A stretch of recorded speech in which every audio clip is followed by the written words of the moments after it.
What if someone told you that one of New York City's most successful small businesses doesn't sell food, doesn't sell alcohol, and doesn't even sell a product most people think twice about? Instead, it sells ice. Not ordinary ice, not the cloudy cubes falling out of your refrigerator, but crystal clear cocktail ice. The kind of ice that sits inside a $25 old-fashioned at a Michelin star restaurant. The kind of ice so transparent that customers sometimes can't even tell it's in the glass. And surprisingly, this frozen water business generates millions of dollars every year. This is the story of how a bartender discovered an overlooked opportunity hiding in plain sight and transformed it into one of the most respected specialty ice companies in America. For most people, ice is an afterthought. It's something that comes free with a drink, a simple commodity. But for Richard Bolcato, ice became an obsession. Long before he owned a successful company, Richard worked behind the bar in New York City. Like many bartenders, he focused on perfecting cocktails. Every ingredient mattered: the spirits, the bitters, the garnishes, the glassware.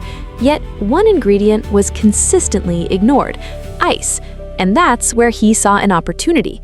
Back in the late 2000s, the craft cocktail movement was beginning to reshape drinking culture across America. Bars were becoming more sophisticated. Customers wanted premium experiences. But despite all the attention given to cocktails, most establishments still treated ice as an afterthought. Richard believed that was a mistake, because ice isn't just frozen water.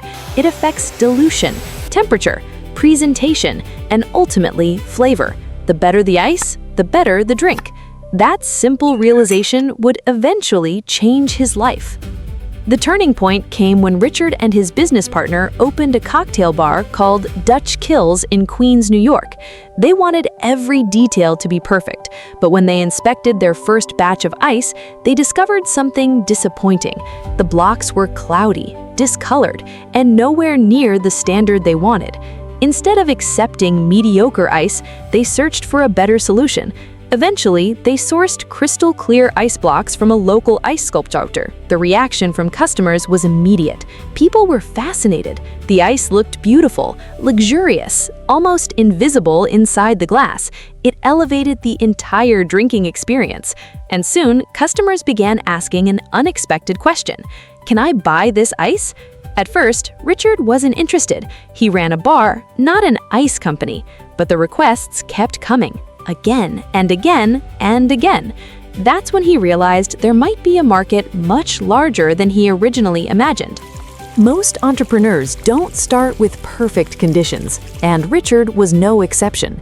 In the beginning, producing crystal clear ice was a messy experiment. There were no specialized systems, no advanced manufacturing equipment, no proven blueprint, just determination. Chainsaws were used to cut blocks. Clothing irons helped create precise cube edges. The operation looked more like a workshop than a modern manufacturing business. To an outsider, it probably appeared ridiculous, but the product was exceptional, and customers noticed.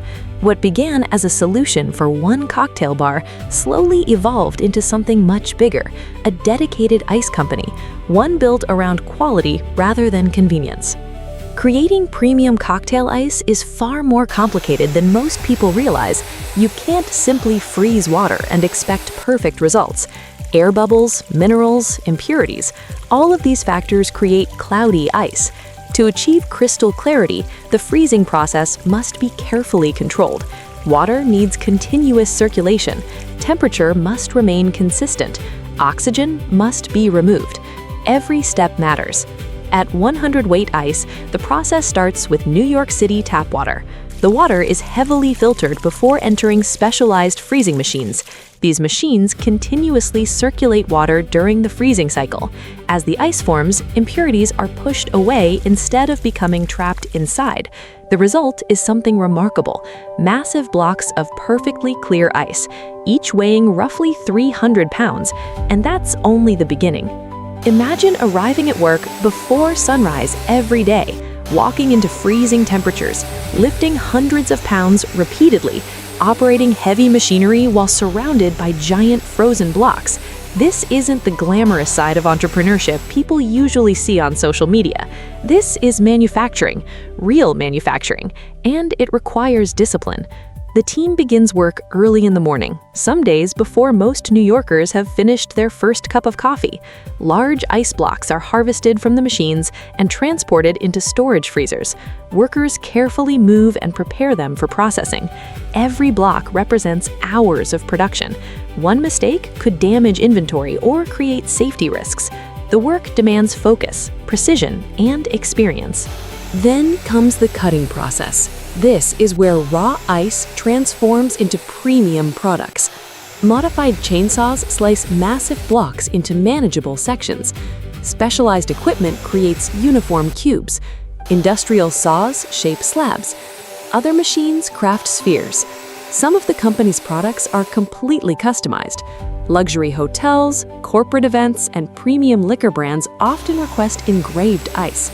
These aren't simple cubes, they're works of art. Using advanced CNC technology, logos can be carved directly into crystal clear ice. Imagine serving a cocktail where your company's logo appears suspended inside the cube. It's a small detail, but in luxury hospitality, small details matter, and customers are willing to pay for them. Sometimes a single customized cube can sell for several dollars. Large specialty orders can generate thousands of dollars in revenue, all from frozen water. The numbers are astonishing. Every year, the company harvests more than 3 million pounds of ice. Think about that for a moment. 3 million pounds. That's an industrial-scale operation built around something most people barely notice. And demand keeps growing. Every day, thousands upon thousands of cubes leave the facility. They travel to bars, restaurants, hotels, and event venues across New York City. Some customers need standard cocktail cubes. Others require custom shapes. Some want engraved branding. Others want decorative elements frozen inside. The business has evolved far beyond simple ice production. It has become a specialized manufacturing operation serving the hospitality industry's highest standards. One of the most fascinating aspects of the story is how the company grew, because it didn't rely on traditional advertising. No major marketing campaigns, no expensive television commercials, no giant billboard promotions. Instead, growth happened almost entirely through reputation, word of mouth. Bartenders recommended the product to other bartenders. Restaurant owners talked to industry colleagues. Hospitality professionals shared experiences. The quality spoke for itself. In a world obsessed with digital marketing, that's rare. Many businesses spend enormous amounts trying to capture attention. Richard focused on creating something people genuinely wanted to talk about, and that strategy worked. Today, the company supplies numerous high-end establishments, including Michelin-starred restaurants. Its customer base stretches across hundreds of locations throughout New York City. For many hospitality professionals, 100-weight ice has become the gold standard, and that reputation didn't happen overnight. It took years. Years of consistency, years of reliability, years of delivering the same quality product every single day. That's something many entrepreneurs underestimate. Success isn't always about innovation. Sometimes it's about execution, doing the basics exceptionally well, over and over again, for years. Another reason for the company's success lies in its commitment to relationships, not just with customers, but with employees. Many businesses focus entirely on client retention. Richard places equal importance on retaining talented team members. Some employees have remained with the company for over a decade. That kind of loyalty is increasingly rare, especially in industries known for high turnover. But long-term employees create stability, consistency, institutional knowledge, and a stronger company culture. When workers feel valued, they tend to care more about the product, and when they care more about the product, customers notice. It's a simple principle, yet many companies forget it. Of course, operating a business like this isn't cheap. There are significant costs behind every cube: labor, rent, insurance, equipment, vehicle maintenance, and utilities.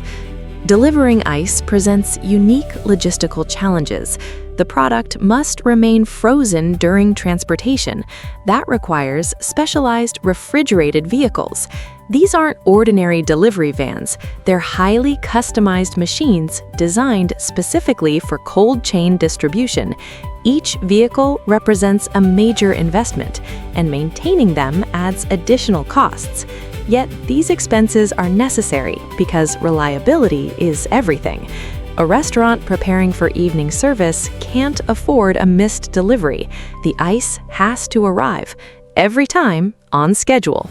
No excuses. Despite the challenges, the company's growth has been remarkable. Revenue has steadily increased year after year. What started as a small side operation evolved into a multi-million-dollar enterprise. Average monthly revenue now reaches hundreds of thousands of dollars. That's an extraordinary achievement for a business built around such a simple concept. But perhaps that's the lesson. The best opportunities aren't always hidden in complex technologies or revolutionary inventions. Sometimes they're hiding in everyday products everyone else overlooks. Richard didn't invent ice. He simply reimagined how it could be produced, presented, and sold. He identified a niche, then became the best in that niche. As the company expanded, competitors naturally emerged. Other businesses recognized the opportunity. Some adopted similar methods, others entered the specialty ice market entirely. That's inevitable. Success attracts imitation. But Richard views competition differently. Instead of focusing on what others are doing, he focuses on his own standards. After all, you can't patent an ice cube. You can't own the concept of frozen water. The real competitive advantage isn't the product itself, it's the reputation behind it, the relationships, the experience, the trust built over years of consistent performance. Those things are much harder to copy. Perhaps the most surprising part of this story is Richard's own transformation. He never planned to become an ice entrepreneur. He wanted to be a bartender, a hospitality professional, someone who created memorable experiences behind the bar. Yet, entrepreneurship often takes people in unexpected directions. What began as a passion for cocktails eventually led to manufacturing, distribution, operations, leadership, and business ownership. At some point, he realized something. He wasn't just a bartender anymore. He was an iceman. And accepting that reality meant acknowledging success, because the company had become something much larger than its founders originally imagined. Today, millions of pounds of ice move through the facility every year. Thousands of customers enjoy drinks cooled by its products, and one of the world's largest hospitality markets continues to depend on a business built around frozen water. It's a reminder that opportunity exists everywhere, even in the most ordinary things. The next great business idea doesn't always require cutting-edge technology. Sometimes it begins with a simple observation, a question nobody else is asking, a problem everyone else ignores. For Richard Bolcato, that opportunity was ice, and by recognizing its value before others did, he built a company worth millions.